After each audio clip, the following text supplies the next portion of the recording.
body. Because Mao Na can't move, and she's always in one place all the time, she always has an infection of the lungs called pneumonia. She has already been to the hospital 4 times due to pneumonia.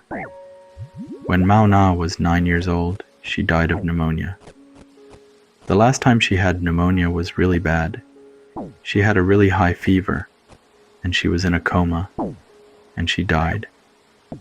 I remember a month after she died, one day Uncle Lee and his kids came over again. This time my parents, with Uncle Lee and his wife, went to a wedding. So it was just us kids in the house. So we were playing hide and seek again. There were 6 of us, as my cousin Tommy was it. And as he was counting to 20, all of us kids were looking for a place to hide. I ran into Mao Na's room and ran into the closet to hide. Someone was already hiding in there with the blanket, so when I took the blanket off, I thought the girl under the blanket was Uncle Lee's daughter, Pang. It was dark, so I thought it was Pang. She was already hiding there, so I told her that I want to hide with her too. She nodded her head. Yes. I sat in the corner with her and we both covered our heads with the blanket. I heard Tommy come into the room, and then he said, "I know you're under the bed. I can see you." He probably looked under the bed and no one was there, so I heard him leave the room. After that, I told Pang that I'm going to go out to see where Tommy went. Pang just shook her head. I came out of the closet. I went to the living room. I was the sole child then. During that era, dinosaur toys were all the rage among kids my age. My favorite was a green T-Rex toy. One day, I couldn't find my green T-Rex. I ventured into the other bedroom to search for it. While looking around, I witnessed my toy emerging from the closet, held by a little hand behind it. Peering inside, I discovered a boy who bore a striking resemblance to me. We played with my T-Rex together for a while. Later, I decided to retrieve all my toys from the living room for us to enjoy. I spent a considerable amount of time playing in that room each day. Whenever my parents came to check on me, it appeared as though they cannot see the boy in the room with me. Nevertheless, the boy was somewhat peculiar. He never uttered a word to me, relying instead on nods and shakes of his head to communicate.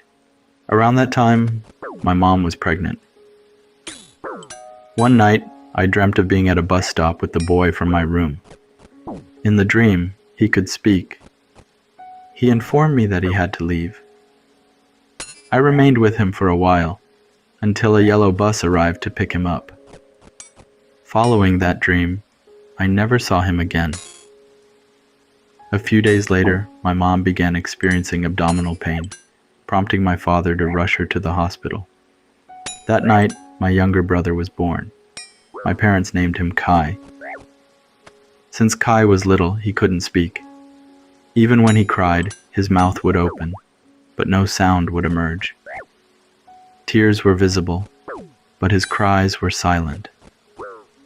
Kai is now 28 years old, yet he remains unable to speak, communicating instead through sign language. On one occasion, my Aunt Chia shared some background about my parents with me. Back in the old country of Laos, my parents had a son named Sa. Sa was merely 6 months old when they had to flee their village to escape communist soldiers. Following this tragedy, my parents rushed to rejoin the group, only to discover everyone dead from gunshot wounds upon their arrival. Even now, when I gaze at my younger brother Kai, I sense that he is the reincarnation of Sa. I believe that Kai is not my younger brother, but rather, my older brother. Perhaps his soul remains tormented by the fact that his cries were stifled, resulting in his birth without the ability to speak. That's all for this video. Thank you for making all the way through and supporting my stories. Have a wonderful day or night. What are you doing? Everyone knows that stupid game isn't real. It's called Last War. It's going viral.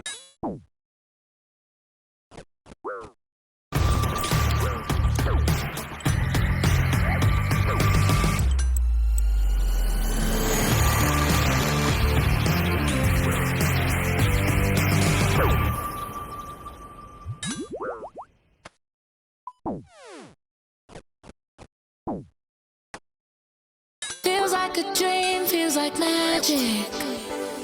Now I believe I can have it. Story number 1. The Red Cheek Lady.